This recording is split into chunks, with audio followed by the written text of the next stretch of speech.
அல்லாஹ்வை அஞ்சி அவனை பயந்து கொள்ளுமாறு இந்த நல்ல சந்தர்ப்பத்தில் எனக்கும் உங்களுக்கும் நான் நினைவூட்டுகின்றேன். அல்லாஹ்வின் கட்டளைகளை எடுத்து நடப்பதும் அவன் தடுத்த விடயங்களை முற்று முழுதிலும் நாங்கள் தவிந்து வாழ்வதும், இறை கட்டளையை எடுத்து நடப்பதிலும் அவன் விலக்கியவைகளை தவிந்து கொள்வதிலும் நபிகள் நாயகம் ஸல்லல்லாஹு அலைஹி வஸல்லம் அவர்களுடைய வழிகாட்டல்களை நாம் பின்பற்றி நடப்பதன் மூலம் அந்த அல்லாஹ்வை ஒவ்வொரு கணப்பொழுதிலும் அஞ்சி பயந்து நடப்பதற்கு நாங்கள் கடமைப்பட்டிருக்கின்றோம். அதனால்தான் இரவிலும் சரி பகலிலும் சரி, காலையிலும் மாலையிலும், தனித்திருக்கும் பொழுதும் சமூகத்தோடு இருக்கும் பொழுதும், வீட்டினில் இருக்கும் பொழுதும் நாட்டினில் இருக்கும் பொழுதும், ஒவ்வொரு நிலையிலும் நீங்கள் அல்லாஹ்வை பயந்து கொள்ளுங்கள் என்று ஒவ்வொரு காலகட்டங்களிலும் அறிஞர்கள், நல்ல மக்கள் ஏனையவர்களுக்கு நசீஹத் செய்யக்கூடிய நடைமுறையை நாம் பார்க்கின்றோம். தன்னை அஞ்சி பயந்து கொள்ளுமாறு அல்லாஹ் பல இடங்களில் அல் குர்ஆனில் எமக்கு கட்டளையிட்டிருக்கின்றான். இறையச்சத்தோடு வாழ வேண்டும் என்ற அறிவுரையை நபி ஸல்லல்லாஹு அலைஹி வஸல்லம் தனிப்பட்ட ரீதியாக தன் தோழர்களுக்கும் பொதுவாக எல்லோர் மத்தியிலும் அடிக்கடி நினைவூட்டியிருப்பதையும் நபி அவர்களுடைய ஹதீதுகளை ஆய்வு செய்யும் பொழுது நாம் அறிந்து கொள்கிறோம். எனவே நாம் ஒவ்வொருவரும் இறையச்சத்தோடு வாழ்ந்து இறையச்சத்தோடு மரணிக்கும் பொழுதுதான் ஈருலகிலும் நன்மை அடைய முடியும், ஈருலகிலும் வெற்றியும் பெற முடியும். எனவே நாங்கள் அல்லாஹ்வை அஞ்சி அவனை பயந்து கொள்ள வேண்டும் என்று மீண்டும் மீண்டும் எனக்கு உங்களுக்கும் நான் நினைவூட்டுகின்றேன். அன்புக்குரிய தாய்மார்களே, சகோதரிகளே, இந்த உலகிலே அல்லாஹ் அவனுக்கு இத்தாஅத் செய்யுமாறு கட்டளையிட்டிருக்கின்றான். எனக்கு நீங்கள் கட்டுப்பட்டு நடங்கள் என்று அல்லாஹ் சொல்கிறான். அதுக்கு அடுத்தது வஹி கொடுக்கப்பட்ட இறை தூதர்களுக்கு கட்டுப்படுமாறு அல்லாஹ் சொல்கிறான். அவன் வஹி கொடுக்கப்பட்ட இறை தூதர்கள் என்பவர்கள் அல்லாஹுடைய செய்தியை இந்த உலகத்திலே மக்களுக்கு எட்டி வைத்தவர்கள், அல்லாஹ்வை மாத்திரமே வணங்க வேண்டும் என்ற ஓரிரை கொள்கையை எடுத்துச் சொன்னவர்கள். அதனால்தான் தன்னுடைய தூதர்களையும் நீங்கள் பின்பற்றுங்கள் என்று அல்லாஹ் சொன்னார். அதன் தொடரில்தான் இறுதி நபியாகிய முஹம்மது ஸல்லல்லாஹு அலைஹி வஸல்லம் அவர்களை நீங்கள் பின்பற்றுங்கள் என்று அல்லாஹ் சொல்கிறான். அப்ப அல்லாஹ்வுக்கும் நீங்கள் கட்டுப்படுங்கள், இறை தூதருக்கும் நீங்கள் கட்டுப்படுங்கள், இறை தூதருக்கு வழிபடுங்கள் என்று அல்லாஹ் சொல்லுகிறான். அதற்கு அடுத்ததாக சொல்லும் பொழுது அதிகாரம் கொடுக்கப்பட்ட உங்களை ஆட்சி புரிகின்ற ஆட்சியாளர்களுக்கும் நீங்கள் கட்டுப்படுங்கள் என்று அல்லாஹ் சொல்கிறான். இப்படி சொன்ன ரப்பல் ஆலமீன் ஒரு தியரியை நமக்கு சொல்லியிருக்கிறான். படைப்பினங்கள் யாருக்கும் படைத்தவருக்கு மாறு செய்யும் விடயத்தில் கட்டுப்படக்கூடாது என்று அல்லாஹ் சொல்கிறான். நாங்கள் அல்லாஹுக்கு கட்டுப்படுகிறோம், அவருடைய தூதருக்கும் நாங்கள் கட்டுப்படுகிறோம், ஆட்சியாளர்களுக்கும் நாங்கள் கட்டுப்பட்டாக வேண்டும். ஆனால் அல்லாஹ்வுக்கு மாறு செய்யும் விடயத்தில் எந்த ஒரு மஹ்லூக்குக்கும் நாங்கள் கட்டுப்படக்கூடாது என்று அல்லாஹ் சொல்லிவிட்டான். அந்த தியரியின் அடிப்படையில் தான் உலகில் நாங்கள் செயல்பட்டுக் கொண்டு வருகிறோம் என்ற அந்த உண்மையை நாங்கள் புரிந்து கொண்டு இறை தூதருக்கு கட்டுப்படுதல் என்பதனுடைய அர்த்தம் என்ன என்பதையும், அது எந்த அளவு சூரம் எங்களை ஒரு உயர்வான இடத்திற்கு இட்டுச் செல்லும் என்பதனையும் நாங்கள் ஒவ்வொருவரும் அறிவது மிக அவசியமாகும். அன்புக்குரிய தாய்மார்களே, சகோதரிகளே, இறை தூதர்கள் என்பவர்கள் ஒவ்வொரு சமுதாயத்தில் இருந்தும் நல்ல மனிதர்களாக உள்ளவர்களைத்தான் இறை தூதர்களாக அல்லாஹ் கபூல் செய்வான், தெரிவு செய்வான். கெட்டவர்களை இறை தூதர்களாக அல்லாஹ் தெரிவு செய்வதில்லை. அதனால்தான் இறை தூதர்களை சொல்லும் பொழுது இஸ்தஃபா என்ற வார்த்தை அல்லாஹ் சொல்கிறான், இஹ்தார என்ற வார்த்தை அல்லாஹ் பயன்படுத்துகிறான். அல்லாஹு தஆலா மனிதர்களிலே பொறுக்கி எடுத்தான், மனிதர்களுக்குள் அல்லாஹ் தேர்வு செய்தான். அவன் நல்ல குணமுள்ள, நல்ல ஒழுக்கமுள்ள, நல்ல பண்பாடுள்ளவர்கள் யாரோ அவர்களை தன்னுடைய தூதர்களாக, தன்னுடைய வஹையை மக்களுக்கு எடுத்துச் செல்லக்கூடிய அந்த பொறுப்பை நிறைவேற்றக்கூடியவர்களாக அல்லாஹ் தெரிவு செய்வான்.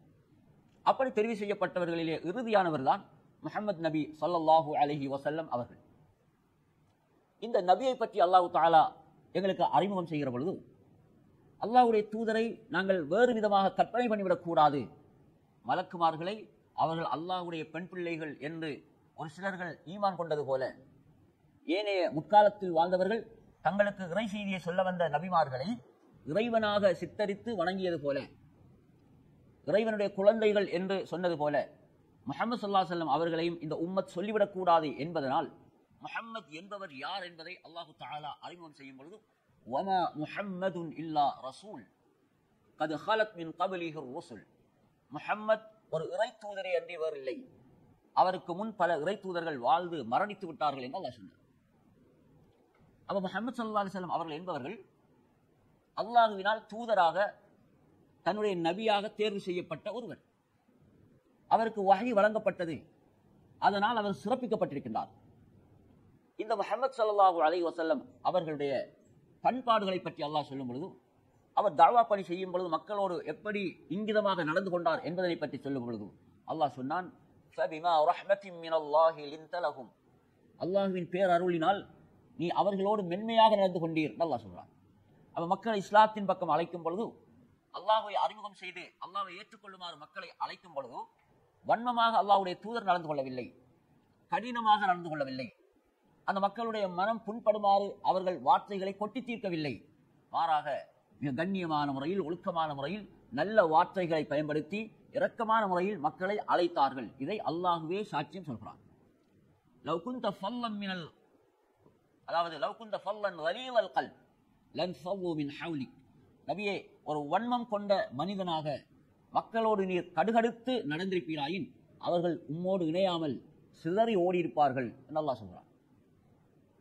இஸ்லாத்தில் மக்கள் இணைந்தது அல்லாஹ்வின் தூதரினுடைய அழகிய குணங்களை கண்டுதான் என்று சொன்னதன் மூலம் இறை தூதர் அற்புதமான குணங்களை உடைய நல்ல மனிதர் என்கின்ற செய்தியை அல்லாஹு தஆலா எமக்கு சொல்லுகிறான். இப்படிப்பட்ட நபிகள் நாயகம் ஸல்லல்லாஹு அலைஹி வஸல்லம் அவர்களை பின்பற்றுங்கள் எங்களுக்கு என்று அல்லாஹு தஆலா கட்டளையிடுகிறான். பின்பற்றுவது என்பது அது அல்லாஹ்வை நேசிப்பதற்கான அடையாளம் என்று அல்லாஹ் சொல்கிறான். இறை தூதரை பின்பற்றுவதன் மூலம் நாங்கள் அல்லாஹ்வை நேசித்தால் அல்லாஹ் எங்களை நேசிப்பான் என்று சொல்லுமாறு அல்லாஹ்வுடைய தூதருக்கு அல்லாஹ் கட்டளையிடுகிறான். அப்ப ரசூலுல்லாஹ்வை பின்பற்றுவது எவ்வளவு பிரதானமான விடயம் என்பதும், இந்த உலகத்தில் பின்பற்றி வாழப்படுவதற்கு தகுதியுள்ள ஒரே மனிதர் அல்லாஹ்வுடைய தூதர் தான் என்பதன் மூலம் அவர் எவ்வளவு கண்ணியப்படுத்தப்பட்டிருக்கிறார் என்ற செய்தியையும் இந்த ஒரு வசனத்தின் மூலமாக நாங்கள் அறிந்து கொள்கிறோம். அவ்வளவு உன்னதமான உயர்ந்த குணமுள்ள ரஹ்மத்துல் லில் ஆலமீன், அகிலங்களுக்கே அருட்குறையாக நாம் அனுப்பியுள்ளோம் என்று அல்லாஹு தஆலா சிலாகித்து சொல்லக்கூடிய ரசூலுல்லாஹி ஸல்லல்லாஹு அலைஹி வஸல்லம் அவர்களை பொறுத்தவரையில் அவர்கள் குறித்து நாங்கள் சில விடயங்களை அறிவது மிக மிக அவசியமாகும். என்றால் இந்த காலம் ரசூலுல்லாஹ் பிறந்த தினம் என்ற அடிப்படையில் நபி அவர்களை பற்றி அதிகம் பேசப்படக்கூடிய ஒரு காலம், ரசூலுல்லாஹின் சிறப்புகளை பற்றி பேசப்படக்கூடிய காலம். எனவே யதார்த்தங்கள் என்ன என்பதை புரிந்து கொண்டு அல்லாஹ்வுடைய தூதரை பின்பற்றி வாழக்கூடியவர்களாக எங்களை நாங்கள் மாற்றிக்கொள்ள வேண்டும். அதனால் நபி அவர்கள் யார் என்று நாங்கள் பார்க்கும் பொழுது, அன்புக்குரிய சகோதரிகளே, ரசூலுல்லாஹி ஸல்லல்லாஹு அலைஹி வஸல்லம் அவர்கள் தந்தை வழியிலும் தாய் வழியிலும் குறைஷ் குலத்தைச் சேர்ந்தவர்கள். நபி அவர்கள் தந்தை வழியிலும் தாய் வழியிலும் குறைஷ் குலத்தைச் சேர்ந்தவர்கள். அரபிய குடும்பங்களிலேயே குறைஷ் குலம் என்பதுதான் ஆக சிறந்த குலம். அதிலும் இப்ராஹிம் நபியினுடைய அந்த பரம்பரையில் இருந்து வந்த பரம்பரையை சேர்ந்தவர்கள் தான் ரசூலுல்லாஹி ஸல்லல்லாஹு அலைஹி வஸல்லம். அவர் உயர்ந்த சிறந்த ஒரு உன்னதமான பரம்பரை பின்னணியில் தான் ரசூலுல்லாஹி ஸல்லல்லாஹு அலைஹி வஸல்லம் அவர்கள் இந்த உலகத்திலே பிறக்கிறார்கள். அப்ப அப்துல்லா அவர்களுக்கும் ஆமினா அவர்களுக்கும் ஒரு குழந்தையாக மக்கா மண்ணிலே பிறந்த ரசூலுல்லாஹி ஸல்லல்லாஹு அலைஹி வஸல்லம் அவர்கள் 40 வயது வரையும், அவர்களுக்கு நுபுத்துவம் கொடுக்கப்படும் வரையும் ஒரு சாதாரண மனிதராகவே வாழ்ந்து வருகிறார்கள். ஆனால் அவருடைய வாழ்க்கையில் அற்புதமான பல திருப்பங்களும் மாற்றங்களும் நிகழ்வுகளும் அவ்வப்போது நடந்து கொண்டே இருந்தது.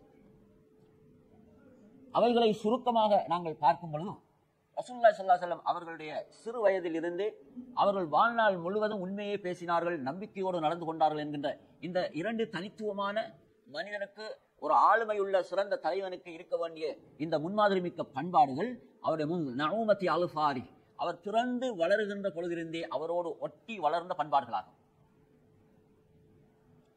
பெரும்பாலும் சின்ன வயது எனும் பொழுது அங்கே சேட்டைகள் அதிகமாக இருக்கும். செல்லமாக பொய் சொல்லுகிற பண்பாடு, பழக்க வழக்கம் சாதாரணமாக எல்லா சிறுவர்களுடைய வாழ்க்கையும் நடக்கக்கூடிய ஒரு விடயம்தான். ஆனால் அல்லாஹ் ரப்பல் ஆலமீன் முஹம்மது ஸல்லல்லாஹு அலைஹி வஸல்லம் அவர்களை அத்தகைய இழுக்கில் இருந்து சிறு வயதிலிருந்தே பாதுகாத்தார். அது நபி அவர்களுடைய வாழ்வியல் அற்புதங்களிலே ஒன்று. எந்த அளவுக்கு ரசூலுல்லாஹி ஸல்லல்லாஹு அலைஹி வஸல்லம் அவர்கள் அந்த பண்பாடோடு வளர்க்கப்படுகிறார்கள் என்று சொன்னால், மக்காவிலே ரசூலுல்லாஹ்வை சூழ வாழ்ந்த எந்த ஒரு மனிதரை எடுத்துக்கொண்டாலும் நபி அவர்களை அஸ்ஸாதிகுல் அமீன் என்றுதான் அடைமொழி கொண்டு அழைப்பார்கள். நம்பிக்கையாளரும் உண்மையாளரும், நம்பிக்கையாளரும் உண்மையாளரும் என்கின்ற அந்த பதம். அமீன் என்பது அமானத், அஸ்ஸாதிக் என்பது சிதக். அவர் நம்பிக்கை உள்ளவர், உண்மை பேசக்கூடியவர் என்று ஒட்டுமொத்த சமுதாயமும் ஒருவனுடைய பண்பாட்டை பற்றி அறிவதாயின், ஒன்று அவருடைய நண்பரிடம் அறியலாம், அல்லது அவனுடைய அயலவரிடம் அறியலாம், அல்லது அவனுடைய மனைவி அல்லது கணவன் இவர்களிடம் அறிந்து கொள்ளலாம். அல்லாஹ்வுடைய தூதரை பொறுத்தவரையில் பெற்றோர்கள், அவர்களை வளர்த்தவர்கள், அவருடைய உறவினர்கள், நண்பர்கள், அந்த மக்காவிலே வாழ்ந்த எல்லோரையும் பொறுத்தவரை அல்லாஹ்வுடைய தூதரினுடைய சிறு பராயத்தில் இருந்து இந்த 40 வயது வரையும் உள்ள இளைஞராகும் வரையும் உள்ள அந்த வாழ்க்கையை பற்றி சொல்லும் பொழுது தூய்மையானவர் என்றுதான் சொன்னார்கள். எந்த குற்றச்சாட்டும் அல்லாஹ்வுடைய தூதர் மீது யாரும் சுமத்தவில்லை. அதுக்கு ஒரு சிறந்த வரலாற்று குறிப்பு சான்றாக இருக்கிறது. கஅபத்துல்லாவிலே சுவர்கள் உடைந்து இடிந்து போகக்கூடிய நிலையில் இருந்த பொழுது அந்த கஅபாவை புனர் நிர்மாணம் செய்ய வேண்டிய தேவை ஏற்பட்டது. அப்ப குறைஷிகள் எல்லாம் சேர்ந்து கஅபத்துல்லாவை புனர் நிர்மாணம் செய்கிறார்கள். இறுதியில் ஹஜருல் அஸ்வத் கல் அதை யார் தூக்கி வைப்பது, அந்த இருந்த இடத்தில் அந்த கல்லை தூக்கி யார் வைப்பது என்பதில் முரண்பாடு ஏற்பட்டு அது அந்த குறைஷி கோத்திரங்களுக்குள்ளேயே ஒரு யுத்தமாக மாறிவிட்டது. ஆலையால் வெட்டி சாகடிக்கக்கூடிய அளவிற்கு நிலைமை மாறிய பொழுது அவர்களுக்குள்ளே ஒரு முடிவுக்கு வருகிறார்கள். அவர் இறுதியில் எடுத்த முடிவு என்ன? ஒரு நுழைவாயிலை காட்டி இந்த நுழைவாயிலின் ஊடாக யார் வருகிறாரோ அவரை எங்களுடைய தீர்ப்புதாரராக மத்தியஸ்தராக நாங்கள் எடுப்போம், அவர் எந்த தீர்ப்பு சொல்லுகிறாரோ அதை நாங்கள் ஏற்றுக்கொள்வோம் என்ற ஒரு சமரச முடிவுக்கு வந்தார்கள். எல்லோரும் பார்த்து கொண்டிருக்கிற பொழுது ரசூலுல்லாஹ் தான் வருகிறார்கள். அல்லாஹ்வுடைய தூதரை கண்டதும் எல்லோரும் சொன்ன வார்த்தை என்ன? இதோ அஸாதிகுல் அமீன் வருகிறார், எங்களுடைய நம்பிக்கையாளர், உண்மையே பேசக்கூடியவர் தான் வருகிறார், எனவே அவரை நாங்கள் ஹக்கமாக பொருந்திக் கொண்டோம், அவர் சொல்லும் தீர்ப்பை ஏற்றுக்கொள்கிறோம் என்றார். இதுக்கு ரசூலுல்லாஹ் நபி கிடையாது. அல்லாஹ்வுடைய தூதருக்கு நாளைக்கு 30 அல்லது 35 வயது இருக்கும் அந்த காலகட்டம். ரசூலுல்லாஹ்விடத்தில் விடயத்தை சொன்ன பொழுது நபி அவர்கள் என்ன சொன்னார்கள் தெரியுமா? எல்லோரும் பாருங்கள், ஒரு போர்வையை கேட்டார்கள். அந்த போர்வையில் கல்லை தூக்கி வைத்துவிட்டு ஒவ்வொரு கோத்திரத்தினுடைய தலைவர்களையும் அழைத்து அதனுடைய ஒவ்வொரு பகுதியையும் பிடிக்க சொன்னார். பிடித்து எடுத்து அந்த கல் எந்த இடத்தில் வைக்கப்பட வேண்டும் அதுவரை உயர்த்த சொல்லிவிட்டு அந்த கல்லை தன்னுடைய 2 கரங்களாலும் எடுத்து அந்த இடத்தில் ரசூலுல்லாஹ் வைத்தார்கள். அதோடு அந்த பிரச்சனை முடிந்துவிட்டது. அவன் நபி அவர்களை ஒரு மத்தியஸ்தராக ஏற்றுக்கொள்ளக்கூடிய அளவிற்கு எல்லோரும் அவர்கள் ஒரு நிலைக்கு வருகிறார்கள் என்றால் அந்த மக்களுடைய உள்ளத்தில் அல்லாஹ்வுடைய தூதரை பற்றி எப்படியான ஒரு மனநிலை இருந்திருக்கிறது என்பதை பாருங்கள். அவர் ரசூலுல்லாஹ்வுடைய வாழ்க்கை என்பது அப்பழுக்கில்லாத ஒரு தூய்மையான சிறந்த வாழ்க்கையாக அந்த சிறு பராயத்தில் இருந்தே இருந்திருக்கிறது. ஹதீஜா நாயினுடைய அந்த வியாபாரம் கிட்டத்தட்ட ஒரு 24-25 வயது இருக்கக்கூடிய கட்டம் ரசூலுல்லாஹ். அந்த வியாபாரத்திலே ரசூலுல்லாஹ் ஈடுபடுகிற பொழுது நபி அவர்கள் போகும் பொழுதும் வரும் பொழுதும் நடந்த ஆச்சரியமான நிகழ்வுகள், அவர்கள் மக்களோடு எப்படி நடந்து கொண்டார்கள் என்ற விதம், கொடுக்கல் வாங்கலில் அவர்கள் கடைபிடித்த நேர்மை, இவைகளையெல்லாம் அங்கே உடனிருந்த ஹதீஜா நாயினுடைய அடிமை அவர் அப்படியோ பார்த்து கொண்டு வந்து தன்னுடைய எஜமாட்டியிடம் சொல்லுகிறார், நீங்கள் யாரை பொறுப்பாக ஆக்கி அனுப்பினீர்களோ அவர் மிக நேர்மையானவர், மிக உண்மையானவர், அவர் இப்படியெல்லாம் நடந்து கொண்டார், அதனால் வளமையாக கிடைக்கிற லாபங்களை விட பன்மடங்கு இலாபம் உங்களுக்கு கிடைத்திருக்கிறது என்று சொன்னதும் அது ஹதீஜா நாயுடைய உள்ளத்திலே இவரை ஏன் என் கணவனாக அடையக்கூடாது என்ற ஒரு விருப்பத்தை தோற்றுவித்தது. வயதில் ஒரு மூத்தவராக, செல்வத்தில் உயர்ந்தவராக, குடும்பத்திலே சிறந்தவராக இருந்தாலும் கூட ரசூலுல்லாஹ் மீது ஒரு புரிதலும் ஒரு பிரிவும் ஏற்பட்டது. அன்புக்குரிய சகோதரிகளே, அது இறுதியிலே திருமணமாக மாறி ஹதீஜா நாயகி அவர்களை அவர் திருமணம் செய்த வரலாற்றையும் நாம் பார்ப்போம். இப்படி நபி ஸல்லல்லாஹு அலைஹி வஸல்லம் அவர்கள் மிக நேர்மையாக வாழ்ந்து கொண்டு வருகிற பொழுதுதான் நுபுவத்து கிடைக்கிறது. நபித்துவத்தின் பிறகுதான் எதிர்ப்புகள் ஆரம்பித்தது. சுருக்கமாக ஒரு விடயங்களை சொல்லி வருகிறேன். அல்லாஹ்வுடைய தூதரை ஆறத் தழுவிய கரங்கள் அவர்களை நோக்கி கற்களை எறிய ஆரம்பித்தன. அல்லாஹ்வின் தூதரை முத்தமிட்டவர்கள் அவர்கள் வரும் வழியிலே முட்களை போட்டு சித்திரவதை செய்தார்கள். ரசூலுல்லாஹ்வை சாதிக் என்றும் அமீன் என்றும் வாய் நிறைய புகழ்ந்தவர்கள், மதித்தவர்கள் எல்லாம் பொய்யன், பித்தலாட்டக்காரன், ஏமாற்றுக்காரன், சூனியக்காரன், புலவன், கயவன் என்றெல்லாம் சொல்லி எப்படியெல்லாம் அல்லாஹ்வுடைய தூதரை துன்புறுத்த முடியுமோ அப்படியெல்லாம் செய்தார்கள். அத்துணைக்கும் காரணம் என்ன என்று பார்க்கிற பொழுது அவர்கள் அல்லாஹ் ஒருவனை மட்டுமே வணங்க வேண்டும், அவனை மாத்திரமே அஞ்சி நடக்க வேண்டும், அவன்தான் எங்களை படைத்தவன், நாங்கள் படைப்பினங்கள், மறுமை என்று ஒன்று இருக்கிறது, நாங்கள் மீள எழுப்பப்படுவோம், மஹ்ஷர் என்று ஒன்று இருக்கிறது, அங்கே நியாய தீர்ப்பு வழங்கப்படும் என்ற செய்திகளை எல்லாம் எடுத்துச் சொன்னதும் அவர்களால் அதை ஏற்றுக்கொள்ள முடியவில்லை, அவர்களால் சகித்துக் கொள்ள முடியவில்லை. அல்லாஹ்வுடைய தூதரை எதிர்க்க ஆரம்பித்தார்கள். இப்பொழுதுதான் அல்லாஹு தஆலா இந்த நபி எப்படிப்பட்டவர், இவருடைய சிறப்புகள் என்ன, இவருடைய மகிமை மகத்துவம் என்ன, இவரை நேசிப்பது எவ்வளவு முக்கியமானது என்கிற செய்திகளை எல்லாம் அல்லாஹ் சொன்னான். எந்த அளவுக்கு சொன்னான் என்று சொன்னால், அல்லாஹ்வை நேசிக்கிறோம் என்று இவர்கள் சொல்கிறார்கள், ஆனால் நபியை துன்புறுத்துகிறார்கள். நாங்கள் அல்லாஹ்வை ஈமான் கொண்டோம் என்று சொல்கிறார்கள், ஆனால் நபியை வஞ்சனை செய்கிறார்கள். இவர்கள் அல்லாஹ்வை நேசிக்கவில்லை, அல்லாஹ்வை ஈமான் கொள்ளவில்லை. நபியை இப்படி சொல்பவர்களை பார்த்து நீ சொல், நீங்கள் அல்லாஹ்வை நேசிப்பவர்களாக இருந்தால் என்னை பின்பற்றுங்கள், அல்லாஹ் உங்களை நேசிப்பான், உங்களுடைய பாவங்களையும் அல்லாஹ் மன்னிப்பான் என்று நபியை சொல்வீராக என்று அல்லாஹ் சொன்னான்.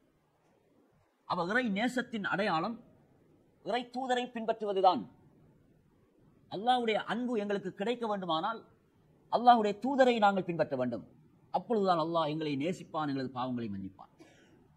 அப்ப அல்லாஹ்வை நேசிக்கிறோம் என்பதற்கு அடையாளம் ரசூலுல்லாஹ்வை பின்பற்றுவது என்றால், ரசூலுல்லாஹ்வை நாங்கள் நேசிக்கிறோம் என்றால் அதனுடைய அடையாளம் என்ன? அதனுடைய பொருள் என்ன?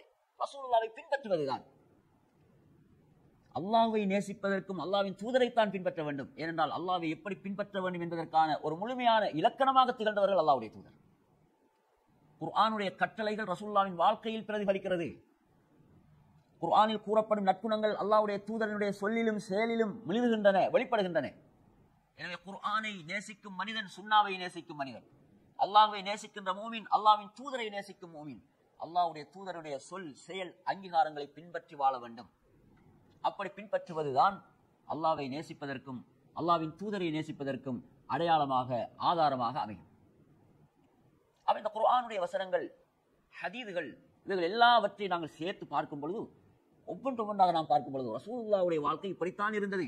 ஒரு சிறந்த குடும்ப பின்னணியிலே பிறந்து சிறப்பாக வளர்ந்தவர், நற்குணம் நல்ல பண்பாடுகளோடு வளர்ந்து வந்த ஒருவர்.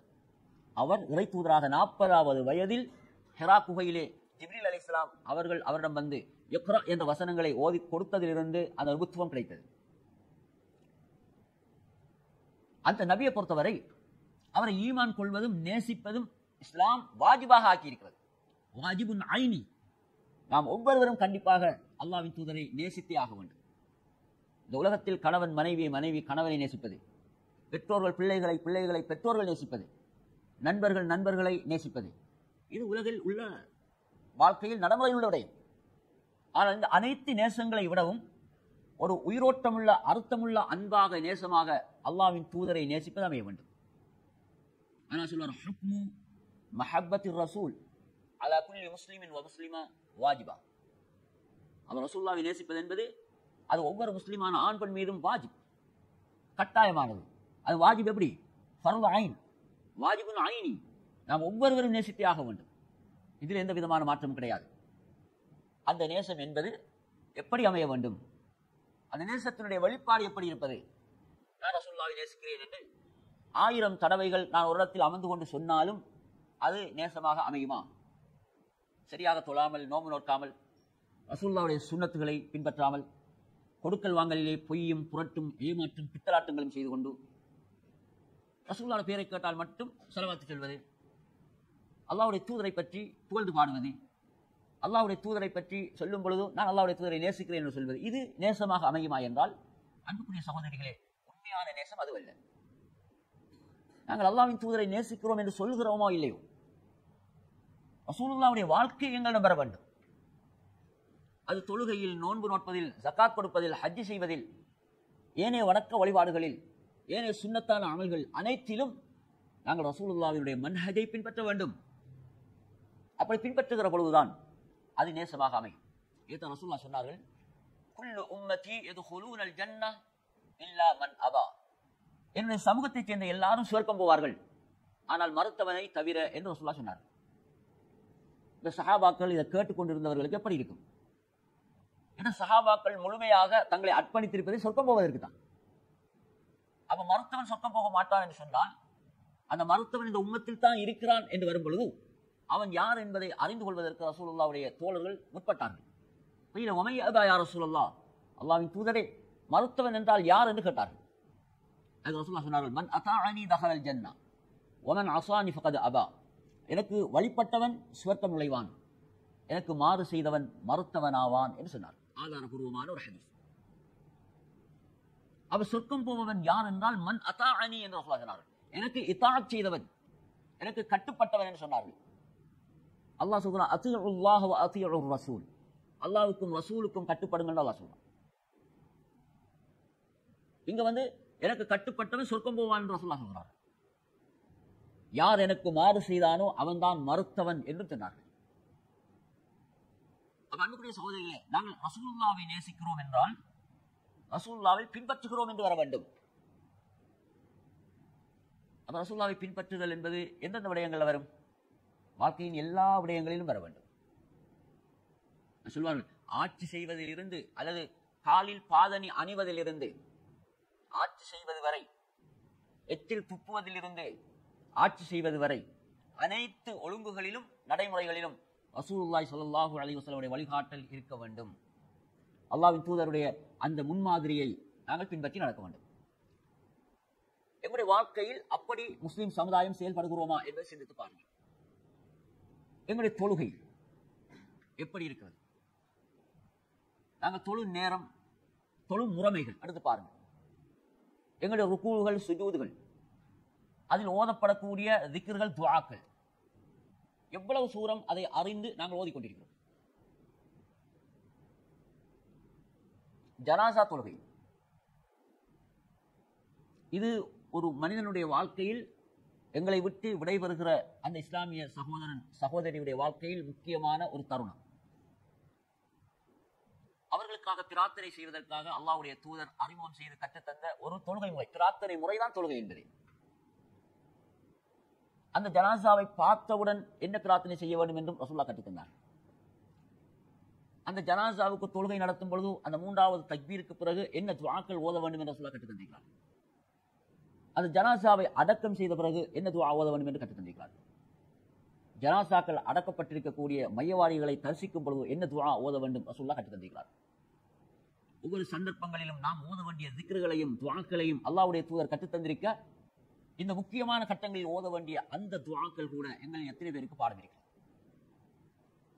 இது அல்லாஹ்வுடைய தூதருடைய முன்மாதிரி இல்லையா என்று சிந்தித்து பாருங்கள். ஒருவரை காணும் பொழுது சலாம் உரைத்தல் அல்லாஹ்வுடைய தூதருடைய சுன்னா. எங்களை பார்த்து ஒரு முஸ்லீம் சலாம் சொல்லும் பொழுது அதற்கு பதில் சலாம் கூறுவது அல்லாஹ்வுடைய தூதர் கற்றுத்தந்த ஒரு அழகான நடைமுறை. எங்களுடைய இல்லங்களில் நுழையும் பொழுதும் வெளியேறும் போதும் ஓதக்கூடிய துஆக்கள், ஆடைகள் அணியும் பொழுதும் களையும் போதும் ஓதக்கூடிய துஆக்கள், உறங்கும் போதும் விழித்தெழும் போதும் ஓத வேண்டிய துஆக்கள், உண்ணும் போதும் ஒன்று முடிந்த பின்னும் நாம் ஓத வேண்டிய துஆக்கள், மலசல கூடங்களிலே நுழைவதற்கு முன் நுழைந்த பின் ஓத வேண்டிய துஆக்கள், மஸ்ஜிதுகளில் நுழையும் போது அங்கிருந்து வெளியேறும் போது ஓத வேண்டிய துஆக்கள், பயணங்களின் போது ஓத வேண்டிய துஆக்கள்.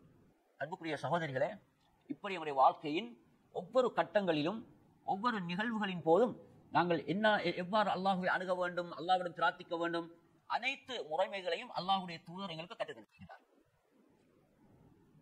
ஒரு திருமண வாழ்வில் கணவன் மனைவி எப்படி நடந்து கொள்ள வேண்டும் என்ற முறை, குடும்பமாக வாழும் பொழுது பெற்றோர்கள் பிள்ளைகளோடு எப்படி நடந்து கொள்ள வேண்டும் என்ற முறைகள், அக்கம் பக்கத்திலே வசிக்கக்கூடிய அயலவர்களோடு எப்படி நாங்கள் நடந்து கொள்ள வேண்டும் என்ற முறைகள், இப்படி ரசூலுல்லாஹ் கற்றுத்தராத ஒரு நடைமுறையை யாராவது காட்ட முடியுமா என்றால் அந்த சவாலை யாரும் ஏற்றுக்கொள்ள மாட்டார்கள். ஏன்னா இறைத்தூதருடைய வழிகாட்டலில் எல்லா விதமான வழிகாட்டல்களும் இருக்கிறது. அல்ஹம்துலில்லாஹ், அனைத்து விதமான முன்மாதிரிகளும் இருக்கின்றன. ஆனால் அந்த முன்மாதிரிகளை முன்மாதிரிகளாக கொண்டு அந்த வழிகாட்டல்களாக கொண்டு செயல்படுவதற்கு நாம் தயாரில்லை. அவ எப்படி ரசூலுல்லாஹ்வை நேசித்தவர்களாக மாற முடியும்? இன்று பிறப்பிலும் ரசூலுல்லாஹ்வுடைய சுன்னா பின்பற்றப்படுவது கிடையாது. திருமண நிகழ்வுகளிலும் நபிகளாருடைய முன்மாதிரி பின்பற்றப்படுவது கிடையாது. இறப்பின் பிறகும் அல்லாஹ்வுடைய தூதருடைய வழிகாட்டல்கள் பின்பற்றப்படுவது கிடையாது. இந்த முஸ்லிம் சமுதாயத்தினுடைய மொத்த வாழ்க்கையும் ஒரு செத்துப்போன, உயிரோட்டம் இல்லாத, இருள் அடைந்த கலாச்சாரமாக மாறிவிட்டது. ஆனால் அல்லாஹ்வுடைய தூதருடைய கலாச்சாரம் கற்றுத்தந்த நடைமுறை ஆரோக்கியமானது, அழகானது. அல்லாஹ்வோடு எங்களை நெருக்கப்படுத்தக்கூடிய, தொடர்படுத்தக்கூடிய முன்மாதிரிகளை தான் ரசூலுல்லாஹ் கற்றுத்தந்தார். அன்புக்குரிய சகோதரிகளே, இந்த கலாச்சாரம், இந்த பண்பாடு, இந்த சிறப்பம்சம் எவ்வளவு உயரத்திற்கு சஹாபாக்களை கொண்டு போய் சேர்த்தது, அதிலிருந்து நாங்கள் படிப்பினை பெற வேண்டும்.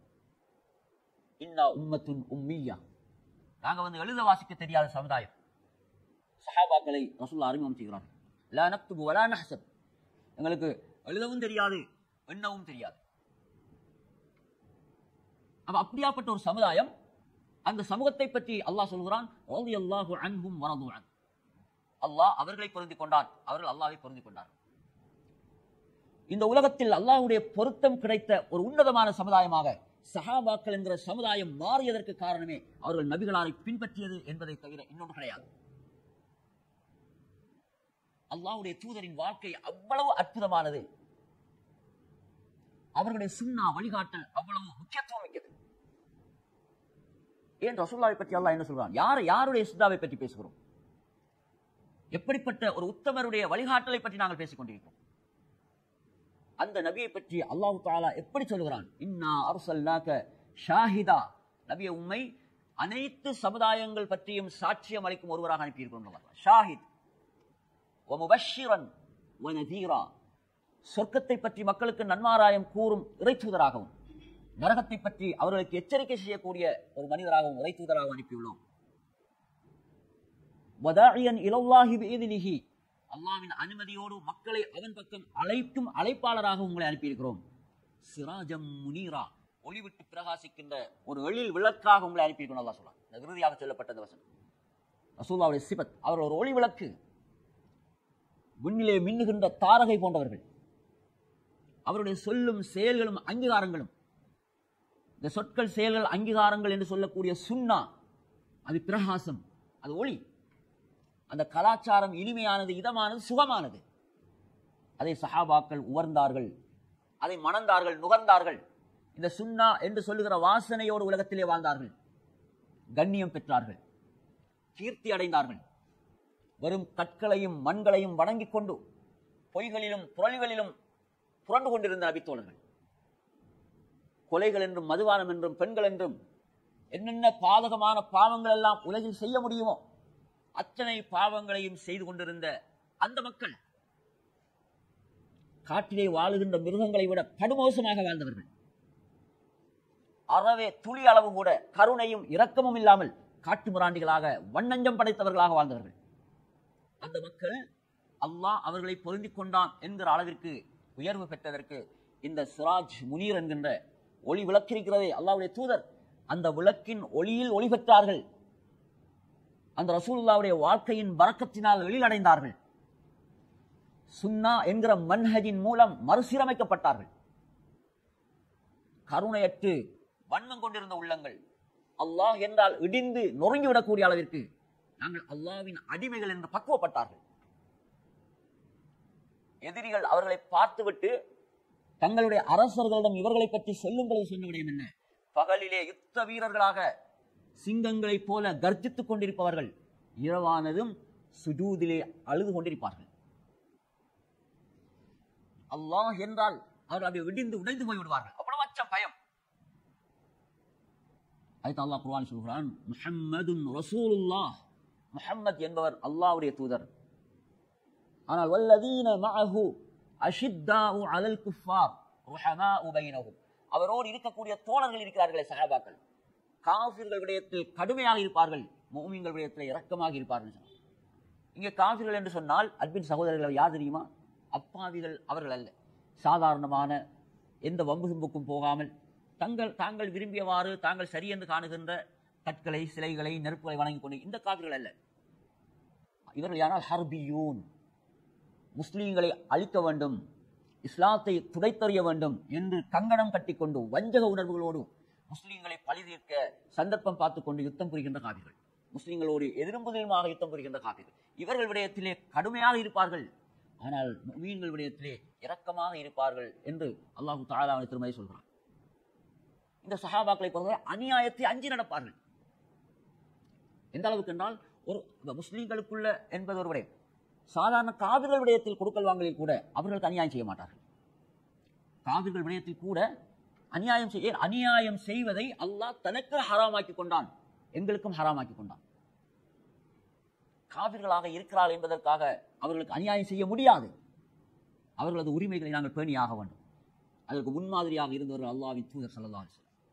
எத்தனை காவிர்கள் தங்களுடைய பொருள்களை அடமானமாக ரசூலுல்லாஹ்விடம் வைத்திருந்தார்கள், வதியாவாக ஒரு நம்பிக்கைக்கு கொடுத்திருந்தார்கள். யாருடைய பொருளிலும் எந்த விதமான கபடத்தனங்களை ரசூலுல்லாஹ் காட்டவில்லை, அப்படி ஒப்படைத்தார்கள். அல்லாஹ்வுடைய தூதர் எப்படி ஒழுக்கமாக கண்ணியமாக வாழ்ந்து காட்டினார்கள், அதே தான் சஹாபாக்களுடைய வாழ்க்கையிலும் பார்க்கிறோம். ஒரு முஸ்லீமும் காவிரும் முரண்பட்டு கொண்டு வரும் பொழுது இருவருடைய வழக்குகளையும் விசாரிக்கக்கூடிய ஹலீஃபாக்களுடைய வாழ்க்கையை பார்க்கிறோம். அந்த காவிர்கள் நியாயம் காணும் பொழுது அவருக்கு சாதகமாக தீர்ப்பளித்தார்கள். அதுதான் நியாயம், உண்மை, நேர்மை, இஸ்லாம். இதுதான் ரசூலுல்லாஹ்வுடைய மன்ஹஜ், கற்றுத்தரக்கூடிய சரியான வழிகாட்டு. இதுதான் ரசூலுல்லாஹ்வுடைய சுன்னா. முஸ்லீம் என்பதற்காக அநியாயம் செய்து, காவிருக்கு அநியாயம் செய்து முஸ்லீமை திருப்திப்படுத்துவது இது ரசூலுல்லாஹ்வை நேசிப்பதன் அடையாளம் அல்ல. இவர்கள் உண்மையான முஸ்லீம்கள் கிடையாது. இஸ்லாம் என்பது எப்படி மக்களை பண்படுத்துகிறது என்பதை பாருங்கள்.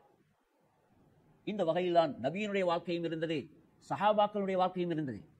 அவ கல் நஞ்சம் படைத்தவர்கள், வாழ்க்கையிலே பஞ்சமா பாதகங்களிலே ஈடுபட்டவர்கள், சுயநலவாதிகளாக இருந்தவர்கள், எப்படி அல்லாஹ்வை அஞ்சி வாழுகின்ற இரக்க சிந்தனையோடு வாழக்கூடிய கருணை உள்ளம் படைத்தவர்களாக நீதி என்றால் நீதிதான், யாராக இருந்தாலும் நீதி விடயத்திலே பாரபட்சம் கிடையாது. முஸ்லீம் அநியாயம் செய்திருந்தாலும் தண்டிக்கப்படுவான், காஃபிரின் பக்கம் நீதி நியாயம் இருந்தாலும் அவனுக்கு நியாயம் வழங்கப்படும் என்று நீதிக்கே உமர் ரலியல்லாஹு அன்ஹு போன்றவர்கள் ஒரு முன்மாதிரியாக திகழ்ந்து காட்டினார். இதுதான் இஸ்லாம். இப்படிப்பட்டவர்கள் தான் உண்மையிலேயே அல்லாஹ்வுடைய தூதரை நேசிப்பவர்கள். இறை தூதரை நேசிக்கிறோம் என்பதற்கான அடையாளம், ஆதாரம் இதுதான். இப்படி நாங்கள் இருக்க வேண்டும். அதை தொடர்ந்து அல்லாஹ் சொல்கிறான், இந்த ரசூலுல்லாஹ்வுடைய கோடி இருக்கக்கூடிய சஹாபாக்களை பற்றி சொல்லும் பொழுது, நாங்கள் முன்மாதிரியாக கொள்ள வேண்டிய அந்த மக்களை பற்றி சொல்லும் பொழுதும், தராஹும் ருக்கஅன் சுஜ்ஜதா யப்தகூன ஃபضلا மின் அல்லாஹி வ ரிضவானா, அல்லாஹ்வுடைய சிறப்பையும் அவனுடைய பொருத்தத்தையும் எதிர்பார்த்தவர்களாக அவர்கள் ருக்குவிலும் சுஜூதிலும் இருப்பதை நீங்கள் காண்பீர். அல்லாஹ் சொல்றான். அவங்க எப்படி இருப்பாங்களா? எந்த நேரமும் தொழுகையில் இருந்து கொண்டே இருப்பார்கள். இரவு நேரங்களில், பகலிலே தொழில்களிலும் இதர செயற்பாடுகளில் இருந்தால் இரவிலே அல்லாஹ்வை அஞ்சு தொழுது கொண்டிருப்பார்களாம். அவருடைய தொழுகையினுடைய எதிர்பார்ப்பு என்னென்றால் அல்லாஹ்வுடைய அருள், அவருடைய திருப்தி வேண்டும் என்பதுதான். அல்லாஹ் தஆலா ஒரு மனிதன் மீது அருள் புரிந்து அவனை தன்னுடைய திருப்திக்குரியவன் என்று அல்லாஹ் தீர்ப்பளித்து விட்டால் இந்த உலகம் கூடினாலும் அவனை வழிகெடுக்க முடியாது. யார் மீது அல்லாஹ்வுடைய ரிலா ஹுலூலாகி விட்டதோ, யார் யாரெல்லாம் அல்லாஹ்வுடைய அந்த பொருத்தத்துக்குரியவர்களாக மாறிவிட்டோமோ, நாங்கள் சொர்க்கம் போவது வாஜிபாகிவிடும், நரகம் எங்களுக்கு ஹராமாகிவிடும்.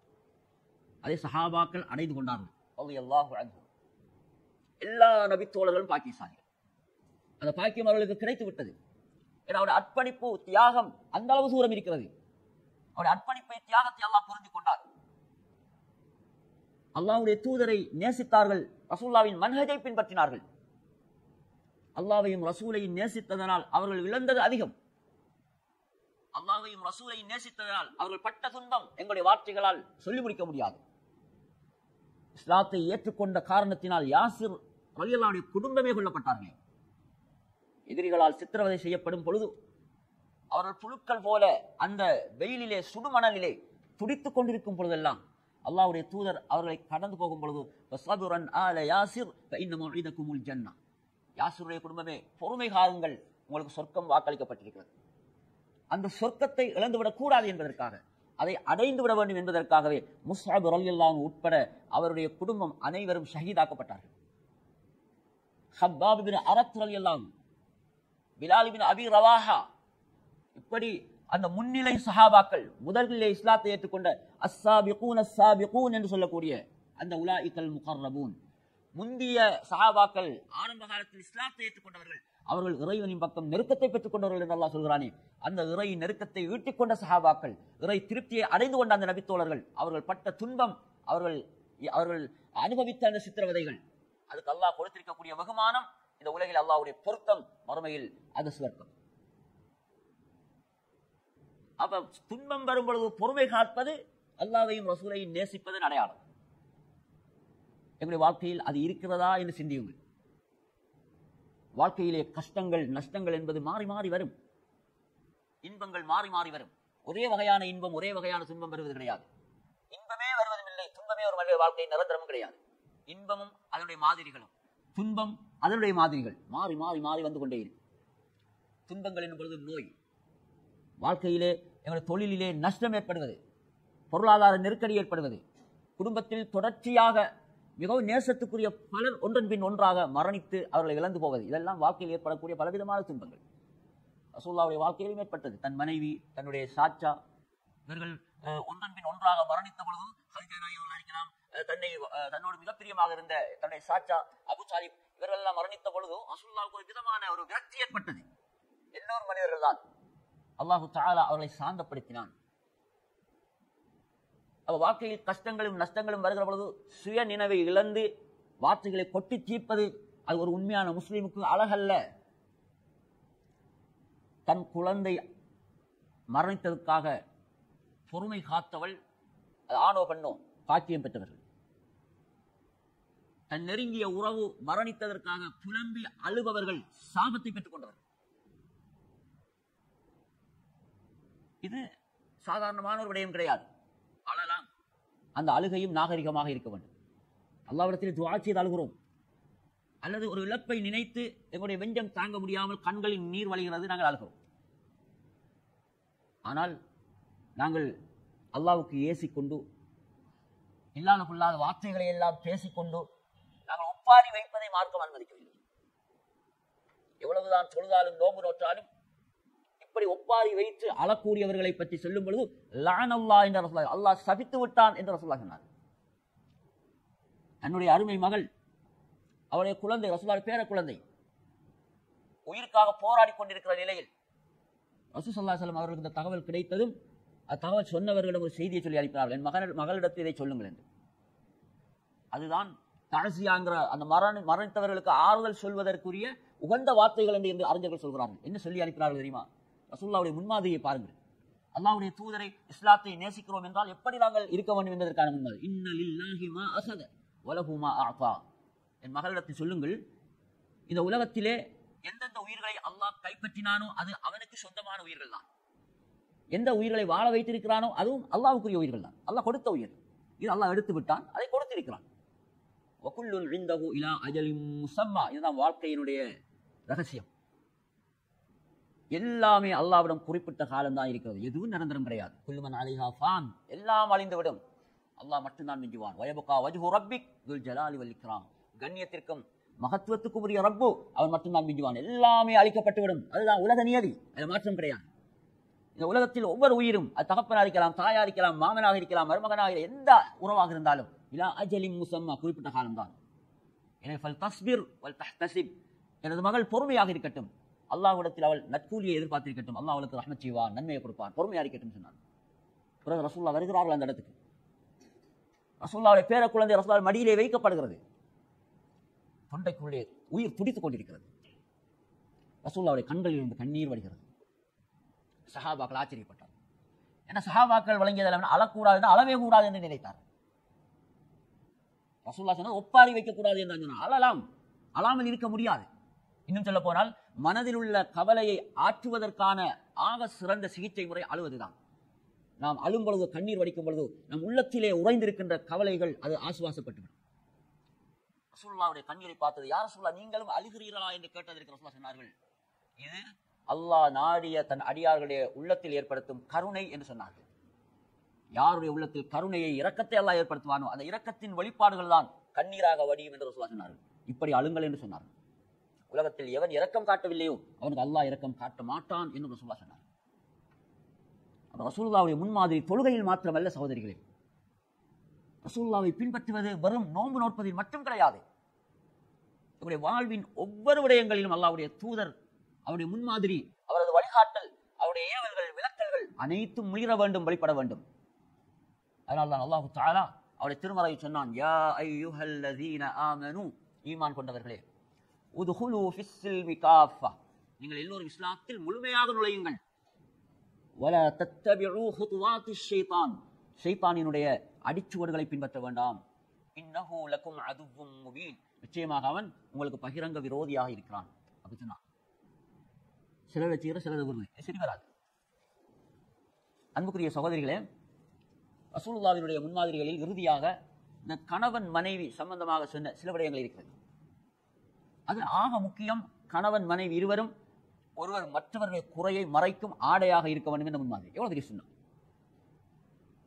எந்த ஒரு கட்டத்திலும் கணவனுடைய ரகசியங்களை மனைவியோ, மனைவியுடைய ரகசியங்களை கணவனோ சொல்லக்கூடாது. ஆனால் அது நீதிமன்றம் சாட்சியம் என்று வந்தால் மாத்திரம்தான் அது அனுமதி இருக்கிறது. சாதாரணமானவர்களிடமெல்லாம் சொல்லக்கூடாது. ஆக மோசமான கணவன், ஆக மோசமான மனைவி யார் என்று சொல்லும் பொழுது, தானும் தன் மனைவியும் மிக சந்தோஷமாக இருந்துவிட்டு பிறகு என் மனைவி இப்படி இருந்தால் என்று கணவனும், என் கணவன் இப்படி இருந்தான் என்று மனைவியும் மற்றவர்களிடத்தில் அந்த சீக்கிரட்டுகளை சொல்லுபவர்கள் இருக்கிறார்களே, அவர்கள் தான் ரொம்ப கேடுகட்ட மனிதர்கள் என்று சொன்னார்கள். அல்லாஹ்வுடைய தூதரின் முன்மாதிரி கணவன் மனைவியுடைய வாழ்க்கையில் எவ்வளவு சூரம் இருக்க வேண்டும் என்று கற்றுத் தந்திருக்கிறார் என்பதை பாருங்கள். எவ்வளவு அழகான ஒரு அற்புதமான மார்க்கம், எவ்வளவு சிறந்த நபி. ஒளி விளக்கு என்றால் அதனுடைய பொருள் என்ன என்பதை வழங்குகிறது. ஒரு கணவன் தன் மனைவிக்கு ஒரு ஆடையாக, ஒரு மனைவி தன் கணவனுக்கு ஆடையாக, ஒருவர் மற்றவருடைய ரகசியங்களை மறைத்துக் கொண்டு, ஒருவர் மற்றவரோடு அன்பாக, பாசமாக தங்களுக்குள் இருக்கின்ற முரண்பாடுகளை பேசி புரிதலோடு தீர்த்துக் கொண்டிருப்பார்களே, ஆனால் அந்த வாழ்க்கை எவ்வளவு உயர்ந்த வாழ்க்கையாக, சிறந்த வாழ்க்கையாக மாறும். அப்படி வாழக்கூடியவர்கள் நீடித்து நிலைத்த வாழ்க்கையில் இருந்து கொண்டே இருப்பார்கள். ஒரு கணவனுக்குரிய கண்ணியத்தை பற்றி சொன்ன மார்க்கம் கணவன் கடைபிடிக்க வேண்டிய ஒழுங்குகளையும் சொல்கிறது. ஒரு மனைவியினுடைய பெருமதியை பற்றி சொன்ன மார்க்கம் அந்த மனைவி எப்பவள் கணவனோடு எப்படி நடந்து கொள்ள வேண்டும் என்பதை இஸ்லாம் சொல்கிறது. இதுதான் இஸ்லாமிய வாழ்க்கை முறை என்பது. அந்த நடைமுறைகள் சீரழிந்த காரணத்தினால், இந்த சுண்ணாக்களை கைவிட்ட காரணத்தினால் இன்று காலி கோடுகளிலே அதிகமான பெண்களுடைய வாழ்க்கைகள் நரகலோகமாக மாறிக்கொண்டிருக்கிறது. வாழ வேண்டிய வயதிலே, வாழ வேண்டிய பருவத்தில் அர்த்தமில்லாத சண்டைகள், முரண்பாடுகள், இலகுவாக பேசி தீர்த்துக் கொள்ளப்பட வேண்டிய பிரச்சனைகள் கூட விஸ்வரூபம் எடுத்து வெடித்து அந்த குடும்பங்களுடைய சுய கௌரவங்கள் எல்லாம் இல்லாமல் போய், இந்த பிரச்சனைக்காகவா நீங்கள் இங்கு வந்திருக்கிறீர்கள் என்று மற்றவர்கள் மூக்கிலே கை வைத்து கேட்கக்கூடிய அளவிற்கு பிரச்சனைகள் போகிறது. தலாக் என்று போய்விடுகிறது. குழந்தைகளுடைய வாழ்க்கைகள் சீரழிகிறது. அந்த குழந்தைகளுக்கு ஆரோக்கியமான உணவு கிடையாது, சிறந்த படிப்பு கிடையாது, வாழ்க்கையில் நிம்மதி கிடையாது. இறுதியிலே அந்த குழந்தைகள் தங்களுடைய எதிர்காலம் சூனியமான நிலையில் அவர்கள் எப்படி வாழ்வது என்ற முறை தெரியாமல் வாழ்ந்து கொண்டிருக்கிறார். ஒன்றல்ல இரண்டல்ல அன்புக்குரிய சகோதரிகளே, ஆயிரம் குடும்பங்களிலே இப்படித்தான் போய் கொண்டிருக்கிறார். அதனால் இன்று அறிவாளிகள், சமூக தலைவர்கள் ஒன்று சேர்ந்து யோசிக்கிறார்கள். இந்த இளம் தம்பதிகளை திருமணம் முடிப்பதற்கு முந்தையே இந்த ஆண்களை பெண்களை அழைத்து ஒரு மாதமாவது நாங்கள் கருத்தரங்குகள் வைத்து செமினார்கள் ஊடாக கணவன் மனைவி எப்படி வாழ வேண்டும் என்ற முறைமைகளை கற்றுக் கொடுக்க வேண்டும். அதன் பிறகுதான் அவர்கள் திருமணம் செய்து வைக்க வேண்டும். அது வெற்றி அளிக்கும் என்ற முடிவுக்கு வருகிறான். என்ன பொறுத்தவரை அல்லாஹ்வையும் அஞ்சி ரசூலுல்லாஹின் சுன்னாக்களை பேணி நாம் வாழ்க்கையில் நடந்தமாக இருந்தால் நிச்சயமாக நாம் ஒரு பொழுது நஷ்டமடைய மாட்டோம். தெளிவான, தூய்மையான, சிறந்த ஒரு ஒளிமயமான வாழ்க்கை திட்டத்தை ரசூலுல்லாஹ் அறிமுகம் செய்தார்கள். எங்களுடைய உன்னதமான தலைவர், சிறந்த தலைவர், அகிலத்தவர்களுக்கு அருட்படையாக வந்த ஒரு தலைவர், அந்த தலைவரை பின்பற்றினால் ஒரு பொழுது நாங்கள் வழி தவற மாட்டோம். எனவே கண்ணியமான தாய்மார்களே, சகோதரிகளே, அல்லாஹ்வை அஞ்சிக் கொள்வோம், அல்லாஹ்வை பயந்து கொள்வோம். வாழ்க்கையின் ஒவ்வொரு விடயங்களிலும் அல்லாஹ்வுடைய தூதரை முன்மாதிரியாக எடுத்து அவருடைய சுன்னாவை, மன்ஹஜை பின்பற்றுவதன் மூலம் அல்லாஹ்வுடைய தூதரை நேசிப்பவர்களாக எங்களை நாம் மாற்றிக்கொள்வோமாக என்று கேட்டு விடைபெறுகிறேன். வாஹிர் தஅவானா அல்ஹம்துலில்லாஹி ரப்பில் ஆலமீன்.